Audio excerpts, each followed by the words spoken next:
Welcome to Straight to the Point. I'm your host, Representative Joe D'Orsi. In a world of long-windedness, I'm here to deliver you the Capitol News in 10 minutes or less. So, let's get straight to the point.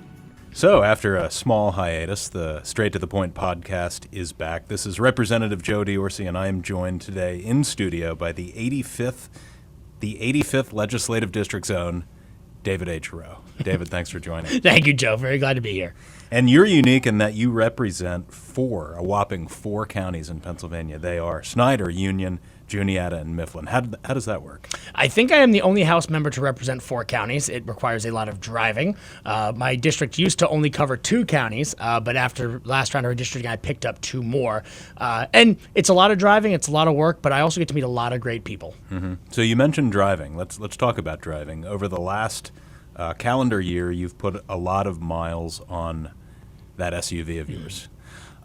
Where did it take you? What did you learn as you just tagged along with the policy committee here in the Republican caucus? So I think I've now been to every, or at least driven through every county in the state. The policy committee, each caucus, both the Democrat and the Republican caucus, each have their own policy committee. And the objective is to take the agenda of the caucus and sell it to the state. And so the policy committee under Chairman Kale held an unprecedented 80 hearings and events all across the Commonwealth, where we talked about issues from the cost of energy to the state of roads to educational freedom to permitting reform, all these issues that are just, kitchen table conversation topics for Pennsylvanians. We got to travel and hear from expert testifiers. We got to craft legislation and submit op-eds and really just carry the banner for the concepts of limited government and personal freedom that the Republican Party stands for. And it's unique in the sense that you were just elected in this 25-26 term as the new Republican caucus policy chairman. What are your goals? I know you outlined 80 hearings is amazing. You were at most of those hearings. You heard from a lot of people. You outlined, a lot of issues that I'm sure you'll recycle into your term as policy chairman. But it's a little bit fresh on your mind. I understand that you haven't whiteboarded out, let's say, your plan for this session. But just off the top of your head, what are some things that you endeavor to do as the new policy chairman? So I want to make sure that, especially, we have a lot of new freshmen coming in, right? And I want to give our opportunities to our freshmen to talk about the issues that matter to them in their districts, to demonstrate to their constituents just how hard we work here for them in Harrisburg. I want to make sure that every freshman has the opportunity to host a hearing about the issues that matter, making sure that those hearings, though, are not just hearings where we talk into an echo chamber, but we're taking those issues and those messaging points out into their districts, that we're going to be making sure we get them the earned media they need, the press coverage, the op-ed submission, but then making sure we take that testimony from the constituents and the expert stakeholders in their communities and bring it back to Harrisburg and make sure that we are drafting bills and packages of bills, legislation that will make the people of Pennsylvania's lives better.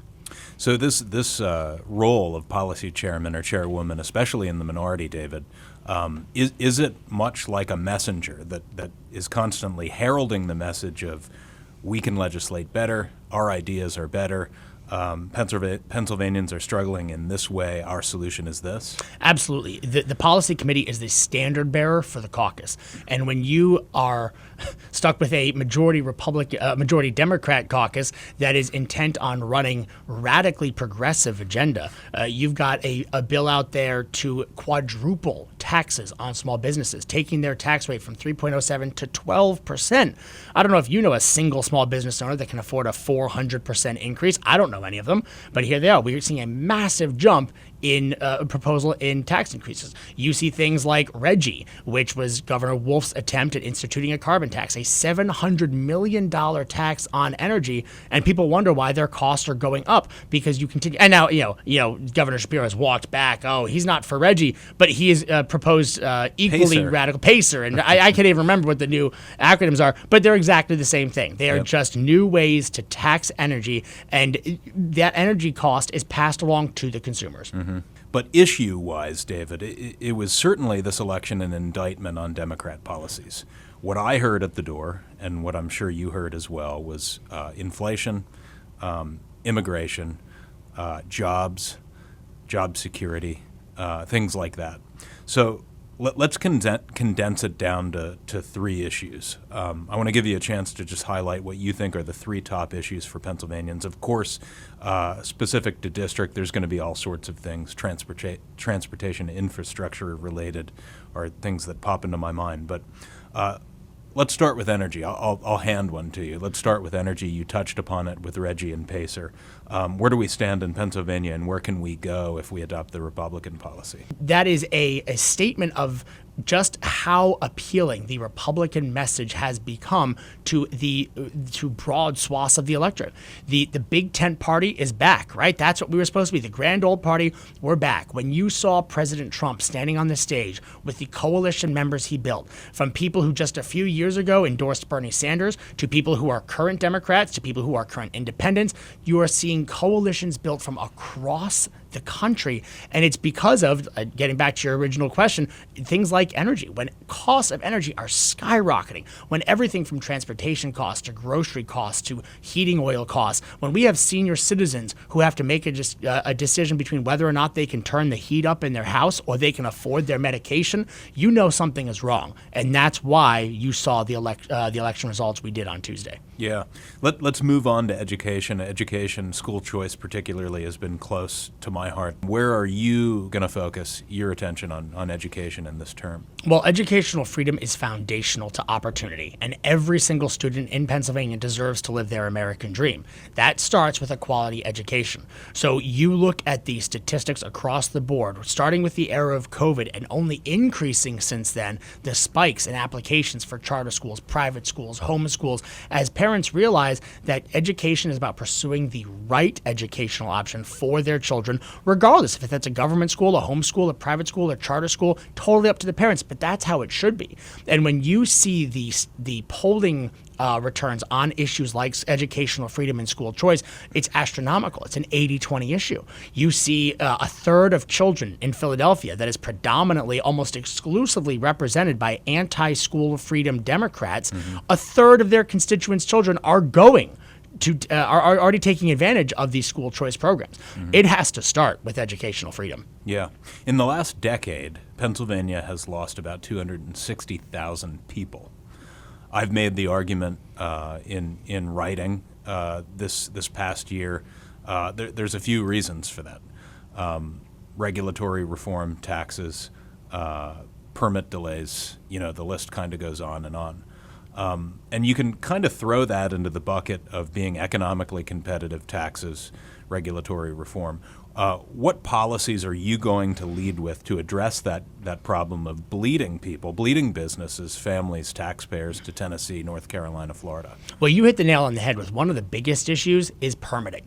The fact that starting a business in Pennsylvania is almost impossible. Governor Shapiro likes to talk about how he fixed licensing. Well, Governor Shapiro, the issue wasn't licensing. Nobody's having trouble getting their business license. But your business license doesn't matter if you can't get a permit to break ground. With the policy committee, we went down to southwestern Pennsylvania, where we heard from a community that was trying to reopen a community park. There used to be a dam there, a really lovely pond, an area for people to sit. And several years ago, DEP shut it down, and that municipality has been waiting for a permit to fix and reopen that dam for decades. One of the testifiers at the hearing, at the time that they closed the dam, was a teenager. At the time of testifying at the hearing, she was the borough council president and a grandmother. And that's how long this community asset has been denied these people because of permitting. And you extend that out. We had numerous hearings. We don't have enough time to go over all of them here, but talking about what a nightmare permitting is. I have a small business owner in my district who is simply trying to prevent his business from flooding because DEP made him rip out a drain pipe and they won't let him put it back. His business floods every time it rains. It's cost him $27,000 out of his own pocket. He hasn't taken a paycheck in 2 years so he could pay his staff first and still meet all these ridiculous costs. And that's why people give up and leave, because to quote him exactly, I don't need this. I'm going to go to Florida. Yeah. He is David Rowe. He represents the 85th Legislative District, and he is the Republican caucus's brand new policy chairman, and he's coming to a town near you. David, thanks for joining Straight to the Point. Thank you, Representative DeOrsi. This has been Straight to the Point. Visit repjod.com/mypodcasts.